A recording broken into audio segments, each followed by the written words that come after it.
বিসমিল্লাহির রহমানির রহিম। পরম করুণাময় ও অসীম দয়ালু আল্লাহর নামে শুরু। ومن أحسن قولا ممن دعا إلى الله وعمل صالحا وقال إنني من المسلمين।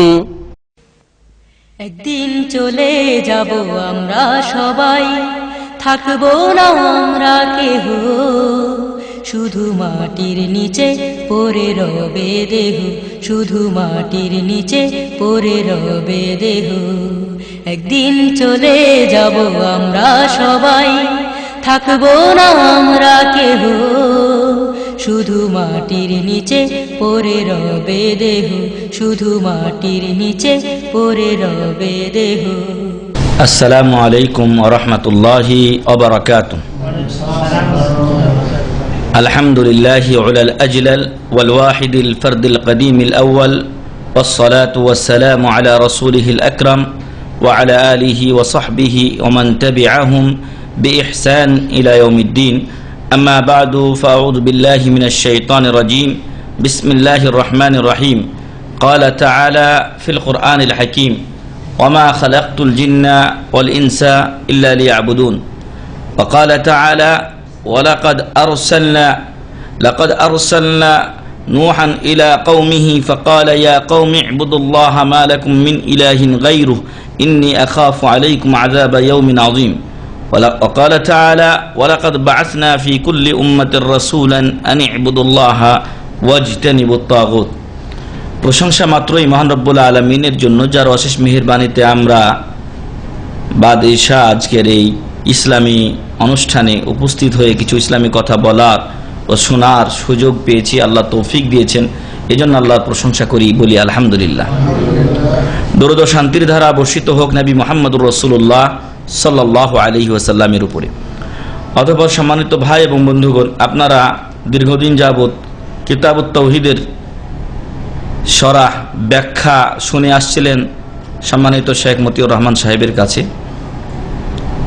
আজকে ওনার অনুপস্থিতিতে আমি আপনাদের সামনে যে বিষয়ে আলোচনা করব সে বিষয় হলো তাওহীদ ও তার গুরুত্ব।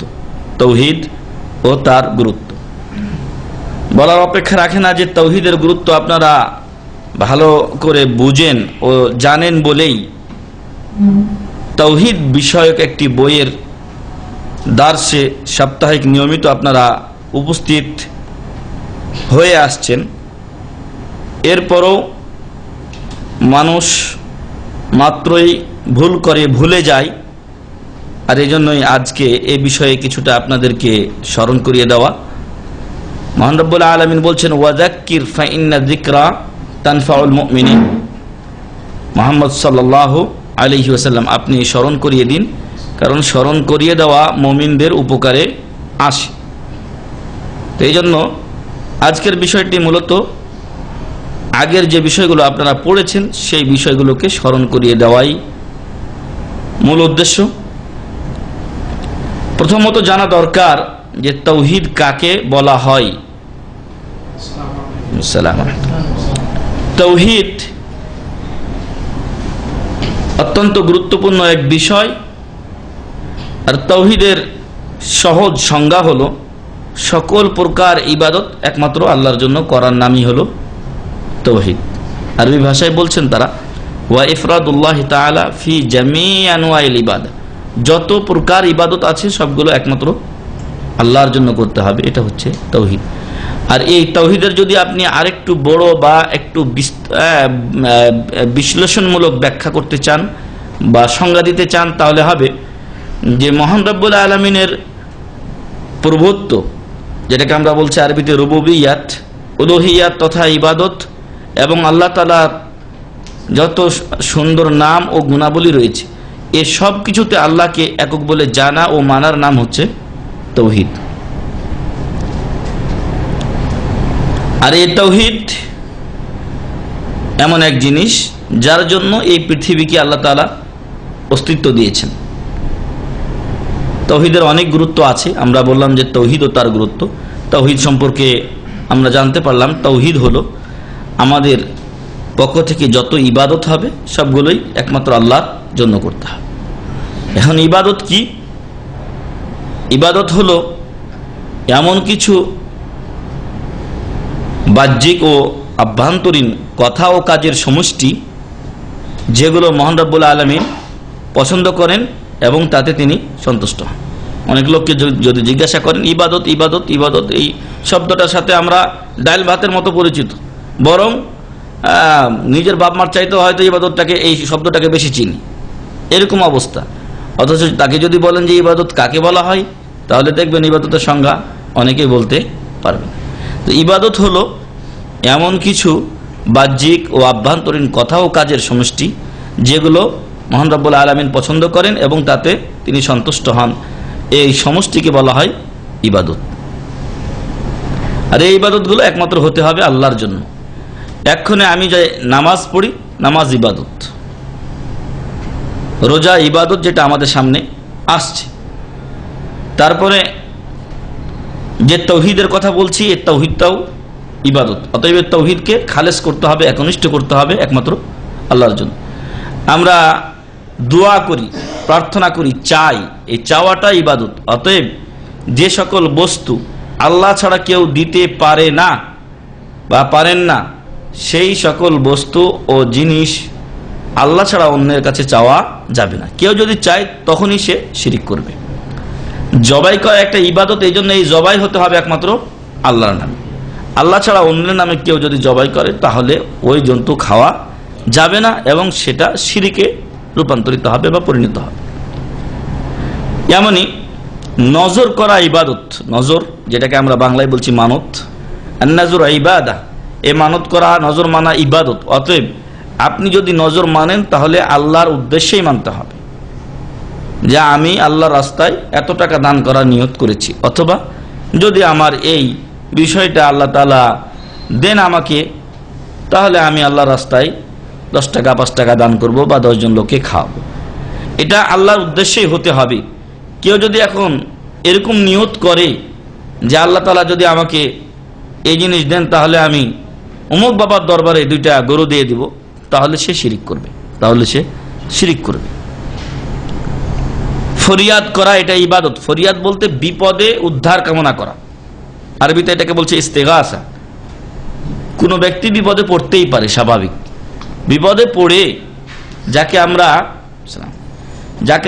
আমরা ডাকবো, যাকে আহ্বান করব, তিনি হলেন মহান রব্বুল আলামিন। কারণ তিনি ছাড়া আমাদের বিপদ থেকে কেউ আমাদেরকে উদ্ধার করতে পারে না। বিপদ থেকে উদ্ধারের মালিক হলেন মহান রব্বুল আলামিন। তাই আপনি বিপদে পড়েছেন, তখন মহান রব্বুল আলামিনকে ডাকবেন, আল্লাহ তুমি আমাকে নাজাত দাও। আমাকে তো আশ্চর্য হতে হয় যে এই বিষয়টাতে বর্তমান সময়ের মানুষেরা তৎকালীন তথা রাসূল সাল্লাল্লাহু আলাইহি ওয়াসাল্লামের যুগের যে মুশরিকরা ছিল তাদের থেকেও নিচে নেমে গেছে। আল্লাহ তাদের ব্যাপারে বলছেন যে ফাইদা রাকিবু ফিল ফুলকি দা'আবুল্লাহা মুখলিসিনা লাহুদ্দিন ফালাম্মা নাজ্জাহুম ইলাল বার ইযা হুম ইউশরিকুন। মুশরিকরা যখন নদীতে বা সাগরে থাকতো, জলযানে থাকতো, বিপদে পড়লে, ঝড় উঠলে ওরা দা'আবুল্লাহা মুখলিসিনা লাহুদ্দিন, এক আল্লাহকে একনিষ্ঠভাবে ডাকতো। কিন্তু আল্লাহ যখন ওদেরকে কিনারায় নিয়ে এসে, স্থলে নিয়ে এসে নাজাত দিতেন, তখন ফাইদা ইযা হুম ইউশরিকুন, তখন শিরক করা শুরু করত। কিন্তু এখনকার বর্তমান সময়ের লোকদের অবস্থা এমন যে বিপদে যখন পড়ে তখনও আল্লাহকে ডাকে না, তখনও সে যার মুরিদ অথবা যেই মাজারের ভক্ত সে সেই মাজারস্থ ব্যক্তিদেরকে সে আহ্বান করে থাকে। এবং মরে যাওয়া মানুষগুলোর ব্যাপারে এমন সব বাতিল আকীদা এবং আজগবি আকীদা পোষণ করে থাকে, যা আমার মনে হয় যে ভিন্ন ধর্মী যারা আছে তারা এগুলো শুনে হয়তো হাসবে। এজন্য যে একজন লোক মরে গেছে, শেষ হয়ে গেছে, যুগের পর যুগ ধরে তিনি আমাদের মাঝে নেই, চলে গেছেন, বরং এখন তিনি দুনিয়ার লোকদের প্রতি চেয়ে আছেন যে কে তার জন্য 2টা দোয়া করে, আল্লাহ হয়তো এই দোয়ার মাধ্যমে তাকে উপকৃত করবেন। কিন্তু না, এখন আমাদের জ্ঞানকে আমরা এমনভাবে বিকৃত করে দিয়েছি যে আমাদের মিডিয়া পর্যন্ত প্রতিটি স্তরে স্তরে আজকে এগুলো ছেয়ে গেছে যে ওই সমস্ত মরে যাওয়া লোকগুলোর কাছে আমরা আজকে চাচ্ছি। অথচ আল্লাহ তাআলা কোরআনে বলছেন ইন্নাকা লা তুসমিউল মাউতা, আপনি মৃত ব্যক্তিকে শোনাতে পারবেন না। তারা আমাদের কথা শুনে না, শুনলেও আমাদের কথার উত্তর কিয়ামত পর্যন্ত তারা দিবে না। যারা বলে থাকে যে আল্লাহ রসুল সাল্লাল্লাহু আলাইহি ওয়াসাল্লাম যখন মেরাজে গেলেন সিদরাতুল মুনতাহা পর্যন্ত মুহাম্মদ সাল্লাল্লাহু আলাইহি সাল্লামকে নিয়ে গিয়ে জিবরিল আলাইহিস সালাম বললেন, এখান থেকে যাওয়ার আর আমার অনুমতি নেই, এরপর আপনি রাস্তা ধরেন। আল্লাহ রসুল সাল্লাল্লাহু আলাইহি সাল্লাম সামনে কোথায় যাবেন ভেবে পাচ্ছেন না। ওই সময় একজন লোক এসে তার হাত ধরে তাকে আল্লাহর দরবার পর্যন্ত বা আল্লাহর নিকট পর্যন্ত পৌঁছে দিল। জিজ্ঞাসা করলেন, কে তুমি? বলল, আমি আব্দুল কাদের জিলানী। আব্দুল কাদের জিলানী আরশে গিয়ে রসুল সাল্লাল্লাহু আলাইহি সাল্লামকে পৌঁছাচ্ছে, ওইখানে রসুলের চাইতে বড় রসুল সাল্লাল্লাহু আলাইহি সাল্লামকে উদ্ধার করে দিচ্ছে। অথচ ইরাক আজকে তছনছ হয়ে গেছে। খ্রিস্টান ইহুদিরা ইরাককে টুকরো টুকরো করেছে এবং এটাকে মাটির সাথে মিশিয়ে দিয়েছে, তার কত বিল্ডিং, কত মানুষকে। অথচ বাবাজি একবারও কথা বললেন না যে এই বেটা আমেরিকা তুই এরকম করিস কেন। আসলে এগুলো সব আজগবি দরগার, দুর্গা ছেড়ে দরগার ধর্ম আমরা আজকে পালন করছি। এগুলো সবই তাওহীদের বিপরীত বিষয়। এগুলো থেকে মানুষ যতক্ষণ পর্যন্ত মুক্ত না হতে পারবে, হাজারো ইবাদত করুক না কেন, আর পশ্চিম দিকে সেজদা ঠুকতে ঠুকতে তার জীবন শেষ হয়ে যাক না কেন, যদি তার অন্তরে কোনো দরগার বা কোনো দুর্গার এরকম মহব্বত থেকে থাকে, তার কোনো লাভ হবে না ইবাদত করে। এজন্য আমরা আজকে এই তাওহীদ সম্পর্কে, তার গুরুত্ব সম্পর্কে দুটি কথা বলবো ইনশাআল্লাহ আপনাদের সামনে। তাওহীদ অত্যন্ত গুরুত্বপূর্ণ জিনিস। আর বলছিলাম যে তাওহীদের জন্যই আল্লাহ তাআলা এই পৃথিবীকে অস্তিত্ব দিয়েছেন। আর আল্লাহ ঘোষণা দিয়েছেন যে জিন এবং ইনসানকে সৃষ্টির পিছনে একমাত্র উদ্দেশ্য আল্লাহ তাআলার তার ইবাদত করা। তার ইবাদতটাই হচ্ছে তার তাওহীদ, তার একত্ববাদ। আল্লাহ বলছেন, ওয়ামা খালাকতুল জিন্না ওয়াল ইনসা ইল্লা লিয়াবুদুন। সূরা যারিয়াত 56 নম্বর আয়াতে আল্লাহ বলছেন যে জিন এবং ইনসানকে আমি কেবলমাত্র আমার ইবাদতের জন্য সৃষ্টি করেছি, অন্য কারো সে ইবাদত করবে না। আর লিয়াবুদুনের তাফসীর বা ব্যাখ্যা প্রত্যেক মুফাসসির এটাই করেছেন, লিওয়াহিদুন, তারা আমাকে এক বলে জানবে ও মানবে। এটাই হচ্ছে মহান রব্বুল আলামিনের উদ্দেশ্য, জিন এবং ইনসানকে পৃথিবীতে সৃষ্টির পিছনে। অতএব কোনো বান্দা যদি আল্লাহর এই উদ্দেশ্যকে বাস্তবায়ন না করে, তাহলে দুনিয়াতে আসা তার বিফল, এবং দুনিয়াতে আসার চাইতে তার না আসাই ভালো ছিল। কারণ সে আল্লাহর উদ্দেশ্যকে বাস্তবায়ন করেনি, ফলে কিয়ামতের দিন তার জন্য কঠিন পরিণতি অপেক্ষা করছে, যা আমরা আমাদের আলোচনার শেষ ভাগে বলবো ইনশাআল্লাহ। তাহলে এক নাম্বার, আমরা তাওহীদের গুরুত্ব আপনাদেরকে জানাতে চাই যে এই তাওহীদের জন্যই, তাওহীদ বাস্তবায়নের জন্যই আল্লাহ জিন এবং ইনসানকে সৃষ্টি করেছেন। ভালো করে খেয়াল করে রাখবেন, যাতে করে আপনিও কোনোদিন এই বিষয়ে 5টা কথা 10টা কথা মানুষকে শোনাতে পারেন, জানাতে পারেন। নতুবা শুনে কি লাভ হলো? কিছু ধরে রাখতে হবে। 10টা শুনলে অন্তত 7টা 8টা ধরে রাখার চেষ্টা করতে হবে। আল্লাহ তৌফিক দান করুন, আল্লাহুম্মা আমিন। একবার আমরা ঢাকাতে ছিলাম, তো ঢাকাতে প্রতিযোগিতা হলো, মানে বক্তা বলে যাবেন বিভিন্ন জিনিসের নাম, ওনার কাছে লেখা আছে, শিয়াল, মুরগি, ভেড়া, গরু, কত কি, মানে পাহাড়, সূর্য, চন্দ্র, একাধারে উনি বলে যাবেন। আর প্রতিযোগিতার ধরন হলো যে যারা শুনছেন ওনারা খালি লিখবেন, যে বেশি লিখতে পারবে সেই পুরস্কার পাবে, 1st 2nd 3rd তারাই, যারা সামনে 1 2 3 নাম্বার হবে তারাই পুরস্কার পাবে। তো আমার আবার বাংলা লেখার চাইতে আরবি লেখা একটু তাড়াতাড়ি হয়, তো আমি আবার আরবিতে লিখছিলাম, তো দেখা গেল আলহামদুলিল্লাহ পুরস্কারটা লেগে গিয়েছিল।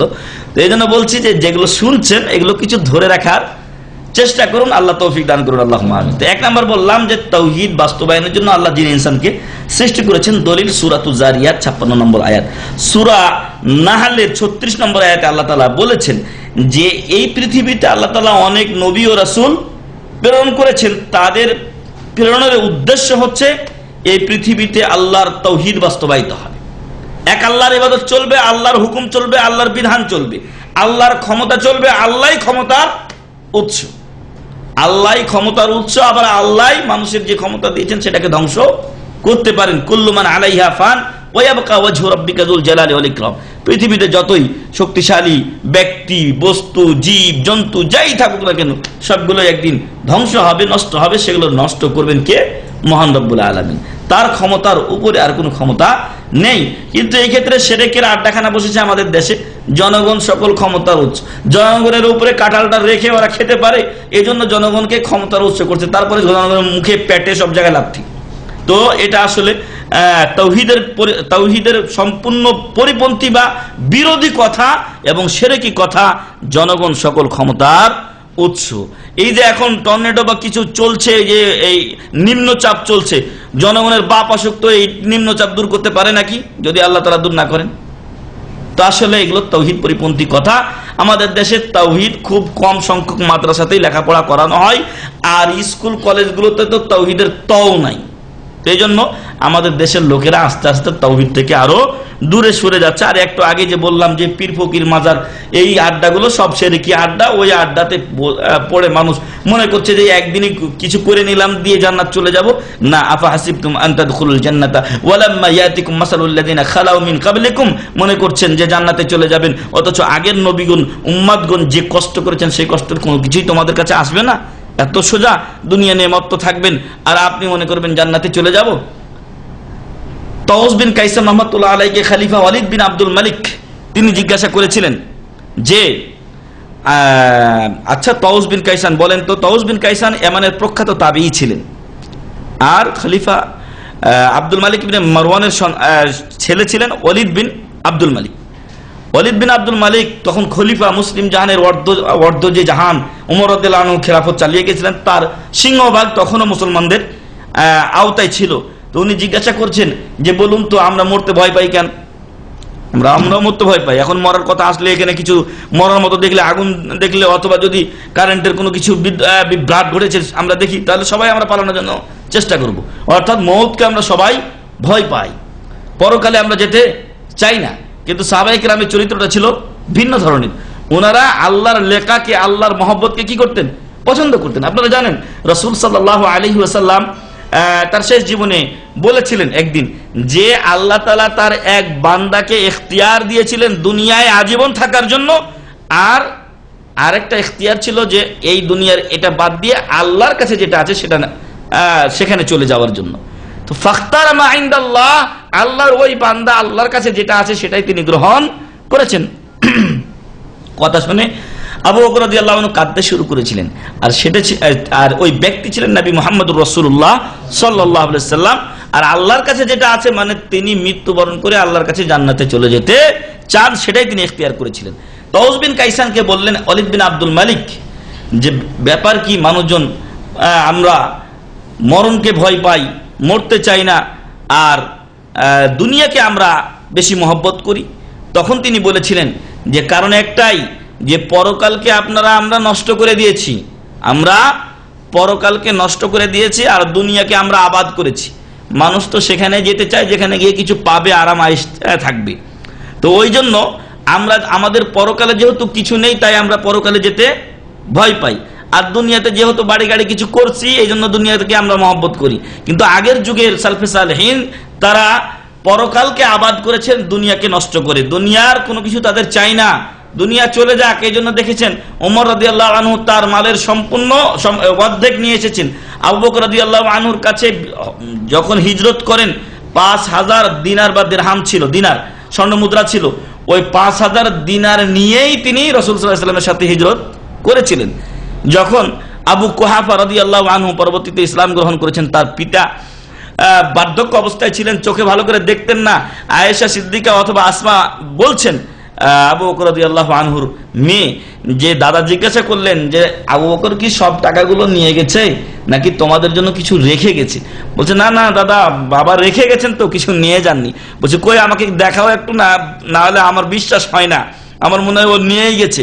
তখন তারা জানে যে দাদা তো দেখতে পায় না, দাদা দেখতে পায় না। তখন ওই রকম ধরনের পাতলা পাতলা কিছু পাথর মাথর কুড়াই, আর পয়সার মতো যেরকম ধরনের পয়সা ছিল পটলাই বেঁধে বলছে দাদা আপনি তো দেখেন নাই যে হাত দেন এই যে এটি রেখে গেছে। কয় ও তাহলে ঠিক করছে। অথচ সব সম্পদগুলো নিয়ে গেছিলেন কার হেফাজতের জন্য? আল্লাহ রাসূল সাল্লাল্লাহু আলাইহি ওয়াসাল্লামের হেফাজতের জন্য।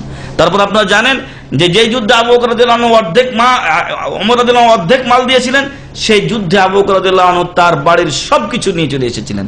আল্লাহু আকবার।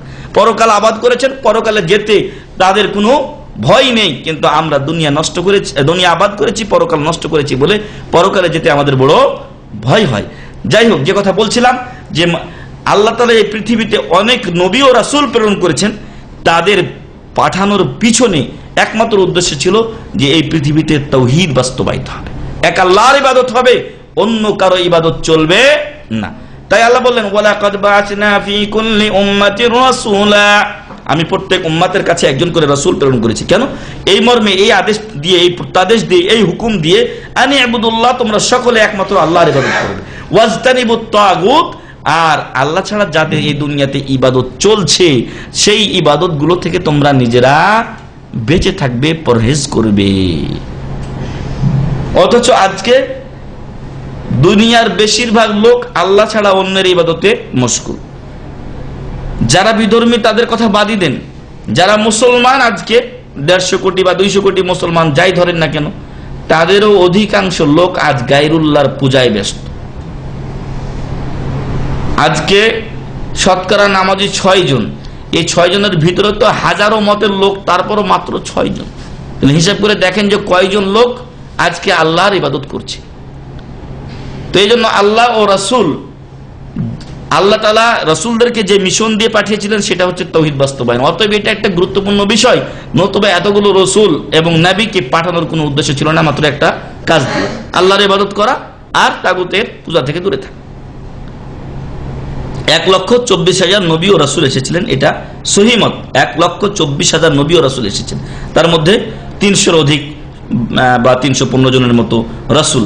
এতগুলো লোককে আল্লাহ তাআলা ওহী দিয়ে, প্রত্যাদেশ দিয়ে, তার বিশেষ ফেরেশতাদের বিশেষ দেখাশোনার মাধ্যমে তাদেরকে এই দুনিয়াতে পাঠালেন। তাদেরকে আল্লাহ তাআলা নিজে তাদের ছোটকাল থেকে নিয়ে নবুয়ত বা রিসালাতের উপরে কিভাবে তারা চলবেন সেই দেখাশোনা করলেন মহান রব্বুল আলামিন। তো সেই মহামনীষীদের, সেই মহামানবদের পাঠানোর পিছনে একমাত্র উদ্দেশ্য হলো তাওহীদের বাস্তবায়ন। 2 নাম্বার। 3 নাম্বার হচ্ছে যে আল্লাহ রাসূল সাল্লাল্লাহু আলাইহি ওয়াসাল্লাম সহ যুগে যুগে যত নবী ও রাসূল এসেছেন, তারা তাদের প্রথম দাওয়াত দিয়েছেন তাওহীদের। বলেননি নামাজ পড়েন, বলেননি রোজা রাখেন, বলেননি সালাম আদান প্রদান করেন, বলেননি আরেকজনের সাথে ভালো ব্যবহার করেন। এগুলোর আগে প্রথম দাওয়াত দিয়েছেন আল্লাহর একত্ববাদের প্রতিষ্ঠা করতে, আল্লাহর এক আল্লাহর ইবাদত করতে। আল্লাহ কোরআনের একাধিক আয়াতে বলেছেন। সূরাতুল আরাফের 59 নম্বর আয়াত থেকে শুরু করে আরো বেশ কয়েকটি আয়াতে কয়েকজন নবীর কাহিনী বর্ণনা করা হয়েছে। যদি চান তাহলে সূরা আরাফের বাংলা অনুবাদ পড়ে নেবেন। সেখানকার প্রায় নবীদের ক্ষেত্রে আল্লাহর ভাষ্য হচ্ছে লাকাদ আরসালনা নূহান ইলা কওমিহি ফাকালা ইয়া কওমি ইবুদুল্লাহ, আমি নূহ আলাইহিস সালামকে তার কওমের কাছে প্রেরণ করলাম, তিনি তার কওমকে বললেন যে মা লাকুম, হে আমার কওম, ইয়া কওমি ইবুদুল্লাহ, হে আমার কওম, তোমরা একমাত্র আল্লাহর ইবাদত করো, মা লাকুম মিন ইলাহিন গায়রু, তিনি ছাড়া তোমাদের কোনো সত্য মাবুদ নেই, ইন্নী আখাফু আলাইকুম আযাবা ইয়াউমিন আযীম, আর যদি তোমরা আল্লাহর এক আল্লাহর ইবাদত না করো তাহলে একটা মহা দিবসের, কঠিন দিবসের, কিয়ামত দিবসের কঠিন শাস্তির ভয় আমি তোমাদের উপরে করছি। আল্লাহ যেন আমাদেরকে সে শাস্তি থেকে বাঁচান, আল্লাহুম্মা আমিন। এ গেল 3 নাম্বার। আমাদের সময় কম এবং আমরা তাড়াতাড়ি শেষও করবো ইনশাআল্লাহ।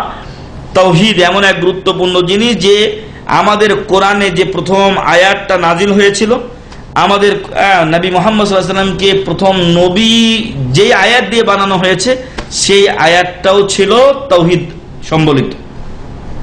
আল্লাহ কোরআনে কি বলছেন? ইকরা বিসমি রাব্বিকাল্লাযী খালাক, পড়ো তোমার প্রভুর নামে যিনি তোমাকে সৃষ্টি করেছেন। তাহলে সৃষ্টি করা এটা একটা তাওহীদ। সৃষ্টি করেন কে? মহান রব্বুল আলামিন, তাওহীদে রুবুবিয়্যা।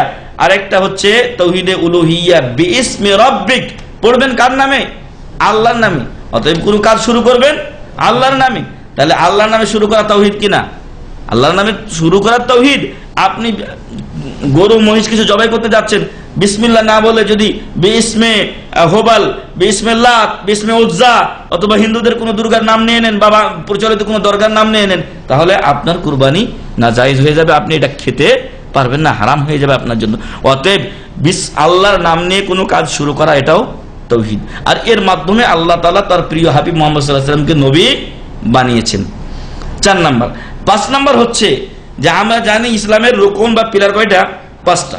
এর মধ্যে 1 নাম্বার রুকনটাই হচ্ছে তাওহীদ। শাহাদাতু আল্লা ইলাহা ইল্লাল্লাহ ওয়া আন্না মুহাম্মাদুর রাসূলুল্লাহ, এই কথা সাক্ষ্য দেওয়া আল্লাহ ছাড়া সত্য কোনো মাবুদ নেই এবং মুহাম্মদ সাল্লাল্লাহু আলাইহি সাল্লাম আল্লাহর রাসূল। 6 নম্বর হচ্ছে, এটা এই হাদিসটা হচ্ছে বুখারী শরীফের প্রথম খণ্ডের 11 পৃষ্ঠায় রয়েছে। 6 নম্বর হচ্ছে যে আল্লাহ রাসূল সাল্লাল্লাহু আলাইহি সাল্লাম এর পিছনে, একই গাধার উপরে আল্লাহ রাসূল সাল্লাল্লাহু আলাইহি সাল্লামের পিছনে একদিন বসা ছিলেন কে? মুআয বিন জাবাল রাদিয়াল্লাহু আনহু। রাসূল সাল্লাল্লাহু আলাইহি সাল্লামের মাঝে এবং মুআয বিন জাবালের মাঝে ফারাক বা পার্থক্য ছিল শুধু মুআখখারাতুর রাহল বলা হয়, অর্থাৎ ওই গাধা বা ঘোড়ার পিছনে একটা ছোট্ট লাঠি লাগানো হয় পিছন দিক দিয়ে, এটা শুধু মধ্যখানে ছিল। এপারে মুআয আর ওই পারে আল্লাহ রাসূল সাল্লাল্লাহু আলাইহি ওয়াসাল্লাম। আল্লাহ রাসূল সাল্লাল্লাহু আলাইহি ওয়াসাল্লাম তাকে 3 বার জিজ্ঞাসা করলেন যে হে মুআয, তুমি কি জানো আল্লাহর হক কি বান্দার উপরে? আল্লাহর হক বান্দার উপরে মানে আমাদের উপরে আল্লাহর হক কি? তিনি 3 বার জিজ্ঞাসা করলেন। 3 বারই মুআয রাদিয়াল্লাহু আনহু বললেন আল্লাহু ওয়া রাসূলুহু আ'লাম, আল্লাহ এবং তার রাসূল সাল্লাল্লাহু আলাইহি ওয়াসাল্লাম ভালো জানেন, অধিক জানেন। তো তৃতীয়বারে রাসূল সাল্লাল্লাহু আলাইহি ওয়াসাল্লাম বলেছিলেন যে হাক্কুল্লাহি আলাল ইবাদ আইয়াবুদুহু ওয়া লা ইউশরিকু বিহি শাইআ, আল্লাহর হক হলো বান্দার উপরে যে বান্দা কেবলমাত্র এক আল্লাহর ইবাদত করবে, তার সাথে কাউকে শরীক করবে। এরপর কিছুক্ষণ আবার চললেন, পথ চলছেন, তারপর আবার জিজ্ঞাসা করলেন মুআয, তুমি কি জানো রাদিয়াল্লাহু আনহু যে বান্দার হক কি আল্লাহর উপরে? যদি বান্দা আল্লাহর সাথে কাউকে শরীক না করে, একমাত্র আল্লাহরই ইবাদত করে, তাহলে বান্দার হক কি আল্লাহর উপরে? উনি বললেন না, এটাও জানি না, আপনি জানেন, আল্লাহ ভালো জানে। তখন রাসূল সাল্লাল্লাহু আলাইহি সাল্লাম বললেন যে বান্দার হক আল্লাহর উপরে যদি বান্দা আল্লাহর হক আদায় করে। আল্লাহর হক কি? আল্লাহর ইবাদত করা, তার সাথে কাউকে শরীক না করা। তাহলে বান্দার হক হবে আল্লাহর উপরে আল্লাহ ইউআযিবাহুম, আল্লাহ তাদেরকে আযাব দিবেন না, শাস্তি দিবেন না। তাহলে শাস্তি থেকে বাঁচার জন্য হলেও কি করতে হবে? তাওহীদ বাস্তবায়ন করতে হবে। এটা 6 নম্বর বিষয়। 7 নম্বর বিষয়, আল্লাহ রাসূল সাল্লাল্লাহু আলাইহি ওয়াসাল্লাম তার জীবদ্দশাতেই অনেক রাসূল, অনেক দূত প্রেরণ করেছেন বিভিন্ন জায়গায় ইসলামের দাওয়াত দিয়ে। তো সেই ইসলামের দাওয়াত দিয়ে যখন আল্লাহ রাসূল সাল্লাল্লাহু আলাইহি ওয়াসাল্লাম প্রেরণ করেছেন, তাদের মধ্যে একজন অন্যতম দূত ছিলেন ইনিও ছিলেন মুআয বিন জাবাল রাদিয়াল্লাহু আনহু। তো মুআয বিন জাবাল রাদিয়াল্লাহু আনহুকে আল্লাহ রাসূল সাল্লাল্লাহু আলাইহি ওয়াসাল্লাম পাঠালেন কোথায়? ইয়ামানে, বর্তমান যে ইয়ামান, এই ইয়ামানে পাঠালেন। তো উনি যখন তাকে পাঠাচ্ছেন তখন ওসিয়ত করছেন, তখন বলে দিচ্ছেন যে ইন্নাকা তা'তি কওমান মিন আহলিল কিতাব, আপনি যেখানে যাচ্ছেন বা তুমি যেখানে যাচ্ছ সেটা হলো আহলে কিতাবদের এলাকা। আহলে কিতাব কারা? ইহুদি ও খ্রিস্টান, কারণ আল্লাহ তাআলা তাদেরকে আসমানে কিতাব তাওরাত ও ইনজিল দিয়েছিলেন, তাদের নবীর উপরে নাযিল করেছিলেন, যদিও তারা সেখান থেকে অনেক অনেক দূরে সরে গেছে এবং সেই তাওরাত ও ইনজিলের 12টা বাজিয়ে ছেড়েছে। তো আহলে কিতাবদের কাছে যাচ্ছ, অতএব তুমি প্রথম যে দাওয়াত তাদেরকে দিবে সেটা হবে কিসের দাওয়াত? তাওহীদের দাওয়াত। ফালিয়াকুন আউওয়ালা মা তাদউহুম ইলাইহি শাহাদাতু আল্লা ইলাহা ইল্লাল্লাহু ওয়া আন্না মুহাম্মাদুর রাসূল। এই কালিমার দাওয়াত দিবে, যদি মেনে নেয় নামাজের কথা বলবে, তারপর যদি নামাজ মেনে নেয় তাহলে যাকাতের কথা বলবে, আর যাকাত ওদের ধনীদের কাছ থেকে নিয়ে ওদেরই গরিবদেরকে কি করতে হবে? বন্টন করে দিতে হবে। এরপর যদি বাঁচে তাহলে আবার বাইতুল মালে আসবে। বুঝে আসছে? এজন্য অনেক সময় অনেক ভাই আমাদেরকে জিজ্ঞাসা করেন যে আমার যাকাতুল ফিতর কোথায় দিব? আপনার যাকাতুল ফিতরের হকদার আপনি যেখানে আছেন সেখানকার লোকেরা।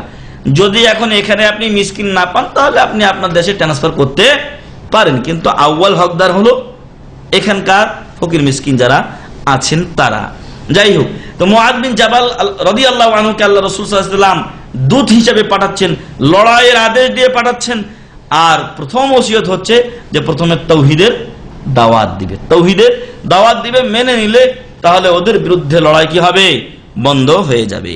8 নম্বর বিষয়, কোন ব্যক্তি অনেক ইবাদত করেছে, যেটা আমার আলোচনার শুরুতে আমি বলেছি, এক ব্যক্তি অনেক ইবাদত করেছে কিন্তু শিরক মিশ্রিত ইবাদত, কোনো কাজ হবে না। আপনি অনেক সুন্দর সুন্দর খাবার তৈরি করেছেন কিন্তু খাবারে বিষ মেশানো, খাবারে দুর্গন্ধযুক্ত কিছু ময়লা আবর্জনা দিয়ে দেওয়া হয়েছে। অনেক খাবার, সুন্দর সুন্দর খাবার তৈরি করেছেন কিন্তু দেখা গেল যে এখানে উপরে একটু ময়লা ছিটিয়ে দিয়েছে। কেউ খাবে এই খাবার? জীবনে কেউ খাবে না। বিষ মিশানো আছে, তাহলে ওই খাবার খেয়ে সবাই মারা যাবে, কোনো উপকার তো দূরের কথা। অনুরূপ কোন বান্দা যদি হাজারো ইবাদত করে কিন্তু তার ইবাদতে শিরক থাকে, ওই ইবাদত কোনো ক্রমে কবুল হবে না। আল্লাহ তাআলা বলছেন ওয়ামা উমিরু ইল্লা লিয়াবুদুল্লাহা মুখলিসিনা লাহুদ্দিন। মানুষদেরকে আদেশ করা হয়েছে যে তারা একনিষ্ঠভাবে কেবলমাত্র আল্লাহর ইবাদত করবে, ওই ইবাদত কাউকে শরীক করবে না। আল্লাহ আর এক আয়াতে বলছেন ওয়া কাদিমনা ইলা মা আমিলু মিন আমালিন ফাজআলনাহু হাবাআন মানসুরা। আমি অনেক ইবাদতের কাছে আসলাম, কাদিমনা মানে আমি আসলাম, ইলা মা আমিলু মিন আমাল, তারা যে আমলগুলো করেছে সেগুলোর কাছে আল্লাহর সামনে আমলগুলো পেশ করা। ফাজআলনাহু হাবাআন মানসুরা, আল্লাহ তাআলা ওইগুলোকে খড়কুটোর মতো ধুলিকণার মতো করে দিলেন। কেন? কারণ ওইগুলো তাওহীদ যুক্ত ছিল না, ওগুলো শিরক যুক্ত ছিল, তাওহীদ মুক্ত ছিল। এই জন্য এই ইবাদতের কোনো মূল্যায়ন আল্লাহর কাছে হবে না। এর সাথে আল্লাহ রাসূল সাল্লাল্লাহু আলাইহি সাল্লাম নিজেও বলেছেন ইন্নামাল আমালু বিন্নিয়াত, যে যে নিয়তে ইবাদত করবে সে অনুযায়ী তাকে ফল বা তাকে পারিশ্রমিক দেওয়া হবে। অতএব কোন লোক যদি কোন মেয়েকে বিয়ের জন্য হিজরত করে তাহলে সেটাই তার হবে। ও বাহ্যিকভাবে দেখাচ্ছে আমি হিজরত করলাম, অনেক নেকির কাজ করলাম, কিন্তু ওর উদ্দেশ্য কি যেখানে যাচ্ছে ওইখানে একটা মেয়েকে বিয়ে করবে। এটা আল্লাহ রাসূল সাল্লাল্লাহু আলাইহি ওয়াসাল্লামের জামানায় ঘটেছে, তাই আল্লাহ রাসূল সাল্লাল্লাহু আলাইহি ওয়াসাল্লাম হাদিসও এটা উল্লেখ করেছেন। অনুরূপ বাহ্যিকভাবে দেখাচ্ছে যে আমি জনগণের খেদমত করছি, ভিতরে দেখা যাচ্ছে যে আমাদের উদ্দেশ্য। এই যে বর্তমান সরকারের আমলে দেখা যাচ্ছে যে ফরমালিন বিরোধী অভিযান করছে, আসলে ফরমালিন বিরোধী অভিযান এটা নয়, বরং ফরমালিন বিরোধী অভিযানের নাম দিয়ে কিছু টাকা পয়সা খাওয়ার একটা ব্যবস্থা করা হয়েছে। আপনার ফরমালিন দেওয়া আছে, আপনার গাড়ি ইয়াতে ফলে কিছু টাকা ধরিয়ে দেন, আপনার গাড়ি এমনি চলে যাবে, ভিতরে ঢুকে যাবে। এই হচ্ছে অবস্থা। যাই হোক, তো উপরে একটা লেভেল দেখাচ্ছেন আপনি, ভিতরে ভিতরে আপনার উদ্দেশ্য যদি অন্য হয় তাহলে আপনার এই ইবাদত বলে গণ্য হবে না। জনগণের খেদমত করা একটা ইবাদত, জনগণের খেদমত এটা একটা ইবাদত, কিন্তু আপনি ইবাদতটাকে যদি দুনিয়াবি উদ্দেশ্যে ব্যবহার করেন তাহলে আপনি আল্লাহ শিরক করলেন, আর আপনি দুনিয়া পেতেও পারেন নাও পারেন। তো যাই হোক, এটা হচ্ছে 8 নাম্বার তাওহীদের গুরুত্ব, যে তাওহীদ ছাড়া ইবাদত কবুল হবে না। আর আমরা জানি যে ইবাদত কবুলের শর্ত কয়টা? 2টা। একটা হচ্ছে যে আমার ইবাদতটা শিরক মুক্ত হতে হবে, আর রাসূল সাল্লাল্লাহু আলাইহি সাল্লামের তরিকাতে হতে হবে। আমি তাওহীদ যুক্ত ইবাদতই করছি, শিরক মুক্ত ইবাদতই করছি, কিন্তু পশ্চিম দিকে মুখ না করে আমি পূর্ব দিকে নামাজ পড়ছি, হবে আমার নামাজ? অসম্ভব ব্যাপার, কারণ নবী মুহাম্মদ সাল্লাল্লাহু আলাইহি সাল্লাম এর তরিকা হলো পশ্চিম দিকে বা কিবলার দিকে মুখ করে নামাজ আদায় করা। 9 নাম্বার বিষয়, আমাদের সময় আমি বলেছি আমি তাড়াতাড়ি শেষ করব। 9 নাম্বার বিষয় হচ্ছে যে তাওহীদের বিপরীত বিষয় হচ্ছে শিরক। তাওহীদের বিপরীত বিষয় হচ্ছে শিরক।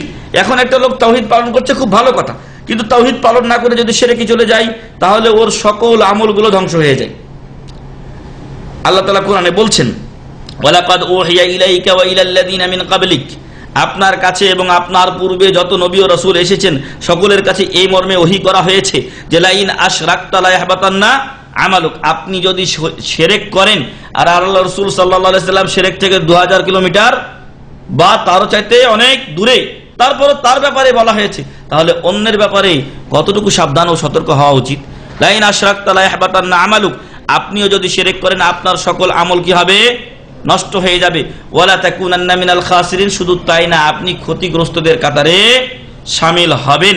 সূরাতুজ জুমার 65 নম্বর আয়াত। তাহলে বোঝা গেল যে তাওহীদ যুক্ত ইবাদত না করলে যতই আমল করি নষ্ট হয়ে যাবে। 10 নাম্বার, আল্লাহ রাসূল সাল্লাল্লাহু আলাইহি সাল্লামকে আল্লাহ তাআলা অর্ডার করেছেন যে তাওহীদ যদি কেউ বাস্তবায়ন করে তাহলে তার বিরুদ্ধে লড়াই করা যাবে না, আর তাওহীদ যতক্ষণ না মানবে ততক্ষণ তার বিরুদ্ধে লড়াই চলবে। আমি সংক্ষেপে বলছি, আল্লাহ রাসূল সাল্লাল্লাহু আলাইহি ওয়াসাল্লাম বলেন উমিরতু আন উকাতিলান নাস হাত্তা ইয়াকুলু লা ইলাহা ইল্লাল্লাহ, লা ইলাহা ইল্লাল্লাহ যতক্ষণ কোন এলাকার লোক না বলেছে অমুসলিম ততক্ষণ পর্যন্ত তাদের বিরুদ্ধে লড়াই চলবে। ফাইদা কালুহা, যদি শুধু কালেমা পড়ে নাই, আসামু মিন্নি দিমাহুম ওয়া আমওয়ালাহুম ইল্লা বিহাক্কিল ইসলাম, তাহলে তাদের জান ও মাল আমার কাছ থেকে হেফাজত করে নিল ইসলামের অধিকার ব্যতীত। ইসলামে যে সকল শাস্তি আছে সেগুলো তাদের উপরে বর্তাবে যদি আইন ভঙ্গ করে। এমনি উসামা বিন যায়েদ রাদিয়াল্লাহু আনহুমা, তিনি উহুদের প্রান্তরে একটা লোককে ধাওয়া করছেন, ধাওয়া করতে করতে হঠাৎ করে ওই লোকটা বলছে, মানে প্রাণপণ দৌড়ানোর পর যখন আর দেখছে কোনো উপায় নাই, তখন বলছে আশহাদু আল্লা ইলাহা ইল্লাল্লাহু ওয়া আন্না মুহাম্মাদুর রাসূলুল্লাহ, এরপরে উসামা রাদিয়াল্লাহু আনহু তখন ভাবলেন যে এই লোকটা মনে হয় বাঁচার জন্য আমার হাত থেকে এই মনে হয় অভিনয় করছে কালিমা পড়ার, আসলে মনে হয় মন থেকে কালিমা পড়েনি। উনি ওই লোকের দুনিয়ার সাঙ্গ শেষ করলেন, শেষ কতল করলেন তাকে। তারপরে এসে আল্লাহ রাসূল সাল্লাল্লাহু আলাইহি ওয়াসাল্লামকে বলছেন যে আল্লাহ রাসূল সাল্লাল্লাহু আলাইহি ওয়াসাল্লাম এরকম একটা ঘটনা তো ঘটে গেছে। আল্লাহ রাসূল সাল্লাল্লাহু আলাইহি ওয়াসাল্লাম বলছেন যে তুমি কি তার অন্তর ফেড়ে দেখেছিলে? উনি বললেন যে সে তো আমার ভয়ে, প্রথমে বলেছিলেন যে আকাতালতাহু বাদা আন ক্বালা লা ইলাহা ইল্লাল্লাহ, লা ইলাহা ইল্লাল্লাহ বলার পরও তুমি তাকে হত্যা করেছো। উনি বললেন যে ও তো খাউফাম মিন্নি, আমার ভয়ে বলেছিল। তখন তিনি তাকে ধমকের স্বরে বললেন যে আশাকাকতা কালবা অথবা হাল্লা শাকাকতা কালবা, তুমি কি তার অন্তর ফেড়ে দেখেছিলে বা অন্তর ফেড়ে দেখতে পারোনি? ও সে কি ভয়ে বলেছে, তোমার ভয়ে না আল্লাহর ভয়ে বলেছে সে? আল্লাহ। তাহলে কালিমার মাধ্যমে একজন অমুসলিমও তার জান ও মাল হেফাজত করতে পারে, নতুবা ততক্ষণ পর্যন্ত লড়াই চলবে। আজকে তো ওদের বিরুদ্ধে লড়াই দূরের কথা, মুসলমানের লড়াই করছে। আল্লাহ যেন আমাদেরকে হেফাজত করেন, আল্লাহুম্মা আমিন। আর হকের দিকে আল্লাহ যেন আমাদেরকে ফেরার তৌফিক দান করেন, আল্লাহুম্মা আমিন। 11 নম্বর বিষয় হচ্ছে তাওহীদের পরিপন্থী বা বিরোধী বিষয় হচ্ছে শিরিক। আর এই শিরিক হলো পৃথিবীর বুকে সবচাইতে বড় জুলুম। লোকমান আলাইহিস সালাম তার ছেলেকে বলছেন নসিহত করতে গিয়ে ইয়া বুনাইয়া লা তুশরিক বিল্লাহ, বৎস তুমি আল্লাহর সাথে কাউকে শরীক করবে না। কেন? ইন্নাশ শিরকা লাযুলমুন আযীম, নিশ্চয় শিরক বড় জুলুম। পৃথিবীর বুকে সবচাইতে বড় জুলুম হলো শিরক। আর এই শিরক যে ব্যক্তি করে সে সবচাইতে বড় জালেম, সে সবচাইতে বড় জালেম। অনেক সময় অনেক লোক বলে আল্লাহ তুমি কি ফয়সালা করলা, আরেক সময় যে আপনি শিরক করে আল্লাহর উপরে জুলুম করে বসে আছেন, আল্লাহর কোনো ক্ষতি নেই, কিন্তু আপনি যা শিরক করে আল্লাহর উপরে বড় জুলুম করেছেন, আপনার উপরে জুলুম তো আসবেই। আজকে বাংলাদেশের উপরে বিভিন্ন রকম আজকে আসছে, আযাব আসছে, ভিসা বন্ধ। এটা কি কম বড় আযাব নাকি? একটা দেশের লোক, হাজার হাজার লোক এখানে ঢুকতো, লাখ লাখ লোক এই সৌদি আরবে আসতো, তাদের আয় ইনকামের পথ একটা হতো।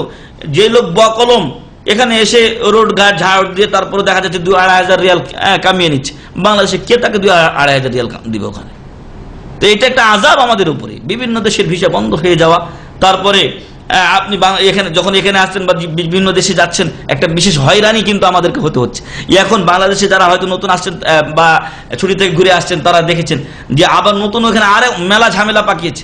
একবার গিয়ে বলে ভিসা চেক করে, আবার পাসপোর্ট চেক করে, তারপর আপনাকে মাল বুকিং এ দিতে দেবে। এই মেলা ঝামেলার ভিতরে আমরা পড়ে আছি। যাই হোক, সর্বোপরি এগুলো একমাত্র কারণ হচ্ছে যে মানুষ আল্লাহর উপরে যখন জুলুম করে তার উপরে তো আল্লাহর আযাব আসবেই। আল্লাহ যেন আমাদেরকে আল্লাহর উপর জুলুম করা, বিশেষ করে শিরক যেটা বলছি, এখান থেকে হেফাজত করেন, আল্লাহুম্মা আমিন। এবং আমাদের দেশের যে বিভিন্ন সমস্যাগুলোতে আমরা পড়ে আছি, আল্লাহ যেন সেখান থেকে আমাদেরকে উদ্ধার করেন, আল্লাহুম্মা। 12 নম্বর বিষয় যে তাওহীদের বিপরীত জিনিস হচ্ছে শিরক। শিরক অবস্থায় পৃথিবী থেকে কেউ জীবন ত্যাগ করলে বা বিদায় নিলে তার পরকালে আর কোনো মাপ নেই। ইন্নাল্লাহা লা ইয়াগফিরু আন ইউশরাকা বিহি ওয়া ইয়াগফিরু মা দুনা যালিকা লিমান ইয়াশা। আল্লাহর সাথে শিরক করে কেউ এই দুনিয়া ত্যাগ করলে আল্লাহ তাকে ক্ষমা করবেন না। তার স্থান কোথায়? সরাসরি জাহান্নাম। সে কথাটা আমরা 13 নম্বরে বলবো। আল্লাহ তাআলার সাথে যে শিরক করবে ফাকাদ হারামাল্লাহু আলাইহিল জান্নাহ, আল্লাহ তার উপরে জান্নাত হারাম করেছেন। ওয়া মাওয়াহুন নার, তার স্থান হলো কোথায়? জাহান্নাম। মান ইউশরিক বিল্লাহ ফাকাদ হারামাল্লাহু আলাইহিল জান্নাহ, যে ব্যক্তি আল্লাহর সাথে শিরক করবে তার উপরে আল্লাহ জান্নাত হারাম করেছেন, তার স্থান জাহান্নাম। ওয়া মা লিয-যালিমিনা মিন আনসার, কিয়ামতের দিন এই জালেমদের কোনো সহযোগিতাকারী পাওয়া যাবে না। সূরাতুল মাইদা 72 নম্বর আয়াত। 14 নম্বর হচ্ছে যে জান্নাত ও জাহান্নাম এই তাওহীদের উপরে নির্ভর করছে। জান্নাত জাহান্নাম কিসের উপর নির্ভর করছে? তাওহীদের উপরে। আপনি যদি তাওহীদ নিয়ে দুনিয়া ত্যাগ করেন, আপনি জান্নাতে যাবেন ইনশাআল্লাহ, একদিন না একদিন যাবেন। আপনার যদি ভুলও থাকে কিছু, তো ভুল আল্লাহ ক্ষমাও করতে পারেন, ভুলের জন্য আল্লাহ শাস্তিও দিতে পারেন, কিন্তু একদিন না একদিন ইনশাআল্লাহ আপনি জান্নাতে যাবেন, যদি আপনি শিরক মুক্ত থাকেন। আর যদি শিরক মুক্ত না থাকেন আর হাজারো ইবাদত করেছেন, জান্নাত ও জাহান্নাম নির্ভর করছে তাওহীদের উপরে। তাওহীদ নিয়ে যাবেন, ভুল টুল মানুষের তো আছেই, মানুষের ভুল থাকবে, এটাই স্বাভাবিক, কিন্তু একদিন না একদিন আপনি জান্নাতে যাবেনই ইনশাআল্লাহ। কিন্তু তাওহীদ যদি না থাকে, শিরক যদি থেকে যায়, তাহলে জান্নাত পাওয়া আর যাবে না। তবে শিরকের গুনাহ করার পর কেউ যদি আল্লাহর কাছে দুনিয়াতে থাকতেই তওবা করে, আল্লাহ তাআলা তার তওবা কবুল করবেন ইনশাআল্লাহ। লম্বা এক হাদিসের একটা অংশে বলা হয়েছে, আল্লাহ রাসূল সাল্লাল্লাহু আলাইহি ওয়াসাল্লাম বলছেন যে আমার রবের পক্ষ থেকে একজন আগন্তুক আমার কাছে এসে আমাকে সংবাদ দিলেন, অথবা আমাকে সুসংবাদ দিলেন যে তোমার উম্মতের মধ্যে যে ব্যক্তি শিরক না করা অবস্থায় দুনিয়া ত্যাগ করবে দাখালাল জান্নাহ, সে ব্যক্তি জান্নাতে প্রবেশ করবে। আলহামদুলিল্লাহ, আলহামদুলিল্লাহ। আল্লাহ যেন আমাদেরকে তৌহিদের উপরে থেকে এই দুনিয়া থেকে বিদায় হওয়ার তৌফিক দান করেন, আল্লাহুম্মা আমিন। তারপরে এখানে এই রাবি আবু যর রাদিয়াল্লাহু আনহু বলছেন, ওয়া ইন জানা ওয়া ইন সারাক, যদি ওই লোক জেনা চুরি বাটপারি ইত্যাদি করে, তারপরও বলছে ওয়া ইন জানা ওয়া ইন সারাক, যদিও চুরি বাটপারি করে আল্লাহ ইচ্ছা করলে ওগুলো মাফ করতে পারে, না হলে শাস্তি দিবেন, কিন্তু জান্নাতে ওই লোক যাবে যদি শিরক না করে। শেষ পয়েন্ট আমরা বলবো, আরো একটা ছিল বিষয় বললাম না, শেষ পয়েন্ট বলবো যে জান্নাতে জান্নাতীদের জন্য সবচাইতে বড় যে নিয়ামত সেটা কি, কে বলতে পারবেন? আল্লাহর দিদার বা আল্লাহর দেখা পাওয়া, আল্লাহকে দেখতে পাওয়া জান্নাতে যাওয়ার চাইতে বড় নিয়ামত। তবে জান্নাতে যেতে না পারলে তো আর আল্লাহকে দেখাও যাবে না, এই জন্য ওইটা পূর্ব শর্ত, তাই এটা আগে পাই তারপরে ওটা পাওয়া যাবে ইনশাআল্লাহ, এটা অটোমেটিকলি চলে আসবে। আল্লাহ যেন আমাদেরকে জান্নাতুল ফেরদাউস নসিব করেন, আল্লাহুম্মা আমিন। তো সবচাইতে বড় নিয়ামত জান্নাতীদের জন্য আল্লাহকে দেখতে পাওয়া, আল্লাহর দেখা পাওয়া। আর এই আল্লাহর দেখা পাওয়াটাও নির্ভর করছে শিরক মুক্ত হওয়ার উপরে আর তাওহীদে অবিচল অটল থাকার উপরে। আল্লাহ বলছেন, ফামান কানা ইয়ারজু লিকা রাব্বি, অতএব যে ব্যক্তি আল্লাহর দেখা পেতে চায়, লেখা মানে মুলাকাত, সাক্ষাৎ পেতে চায়, ফালিয়ামাল আমালান সালিহা, সে যেন সৎকর্ম করে। আর মুফাসসিরিন কিরাম বলছেন সৎকর্ম সেটাই যেটা রাসূল সাল্লাল্লাহু আলাইহি সাল্লামের তরিকাতে হতে হবে। বর্তমান সময়ে আমরা বিভিন্ন ইমামের কথা বলি, এই দিক সেদিক ডানে বামে যায়, মাযহাবের কথা বলি, কিন্তু মূলত মাযহাব বলেন আর যাই বলেন সবাইকে ফিরে আসতে হবে নবী মুহাম্মদুর রাসূলুল্লাহ সাল্লাল্লাহু আলাইহি সাল্লামের তরিকাতে। যদি কোনো ইমামের কথাটা রাসূলের সাথে সাল্লাল্লাহু আলাইহি সাল্লাম না মিলে, তাহলে সে যে ইমামই হোক না কেন সেটা গৃহীত হবে না, সেটা গ্রহণ করা যাবে না। তাহলে রাসূল সাল্লাল্লাহু আলাইহি সাল্লামের পদ্ধতিতে ইবাদত করতে হবে। ওয়ালা ইউশরিক বিইবাদাতি রাব্বিহি আহাদ, আর আল্লাহর সাথে কাউকে শরীক করা যাবে না। তাহলে এখান থেকে আমরা বুঝতে পারি যে তাওহীদ অত্যন্ত গুরুত্বপূর্ণ জিনিস। আমরা এ পর্যন্ত মোট 15টি পয়েন্ট বলেছি। আল্লাহ তাআলা যেন আমাদেরকে এই 15টি পয়েন্ট মনে রাখার এবং সেই অনুযায়ী আমল করার তৌফিক দান করেন, আল্লাহুম্মা আমিন। আল্লাহ যেন আমাদেরকে তাওহীদের উপরে অবিচল অটল রাখেন, তাওহীদের উপরে যেন আল্লাহ তাআলা দুনিয়া থেকে আমাদেরকে বিদায় করেন, আল্লাহুম্মা আমিন। আর শিরক থেকে যেন আল্লাহ তাআলা আমাদেরকে হেফাজত করেন, আর শিরকের যাবতীয় যেই গন্ধ আছে সেখান থেকে যেন আল্লাহ তাআলা আমাদেরকে মুক্ত রাখেন, আল্লাহুম্মা আমিন। আল্লাহ আমাদের গুনাহ খাতা মাফ করে আমাদেরকে জান্নাতুল ফেরদাউস নসিব করুন, আল্লাহুম্মা আমিন। মহান রব্বুল আলামিন আমাদেরকে তাওহীদ বুঝার, জানার ও মানার তৌফিক দান করুন, আল্লাহুম্মা আমিন। ওয়া আখিরু দাওয়ানা আলহামদুলিল্লাহি রাব্বিল আলামিন। সুবহানাকা আল্লাহুম্মা ওয়া বিহামদিকা আশহাদু আল্লা ইলাহা ইল্লা আনতা আস্তাগফিরুকা ওয়া আতুবু ইলাইক। আসসালামু আলাইকুম ওয়া রাহমাতুল্লাহি ওয়া বারাকাতুহু।